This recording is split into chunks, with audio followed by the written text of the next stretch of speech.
Okinawa's diverse ecosystem is home to a variety of animals. However, for some, Okinawa is not truly their residence and can actually cause more harm than good. Airmen from the 18th Civil Engineer Squadron assist the Okinawa prefectural government in getting rid of invasive species such as the Taiwan habu. Invasive just means not local. Like, we have 4 species of habus on the island. The Taiwan habu and the Sakashima habu are both from other areas. They've either hitchhiked on boats or some have been brought here on purpose, and they're just a pest. The local wildlife isn't used to them, so they'll eat like the native birds and frogs and such.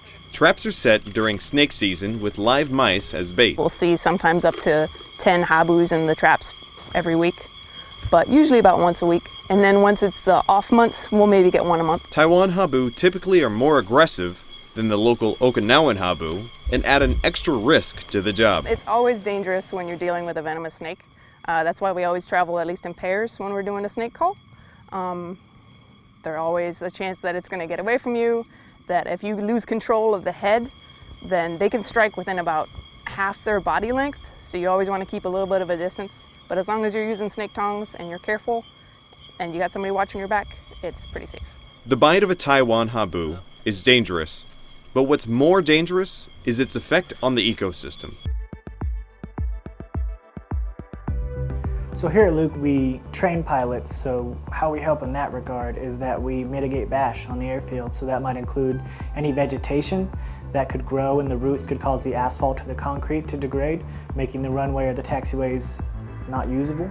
We've also got vegetation that could grow and block any airfield lighting or signage if visibility is low, and then obviously any wildlife that could come in contact with those aircraft.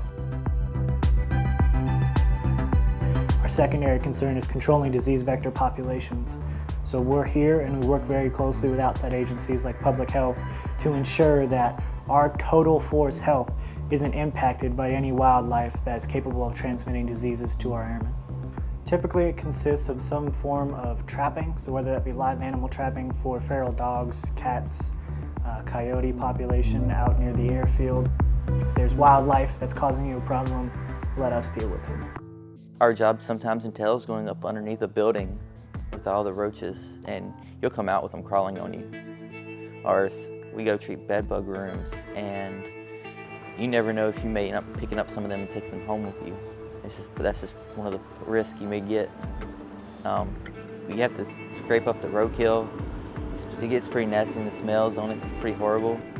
I would much rather me see it than somebody else, especially some little kid walking around base with their mom and they see a little dead deer on the side of the road.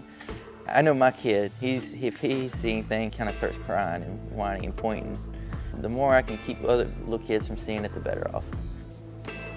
If we didn't exist, there'd be pretty much infestations in all buildings. It would slow people down from able to complete the mission, because who wants to be in there in their office sitting with ants crawling up their legs, or going into a food facility to have lunch and roaches everywhere.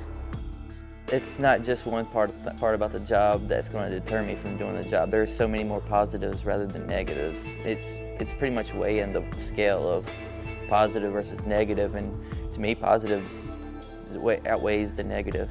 The customers, being able to help people, being able to go out and actually be able to fix something and see the problem fixed.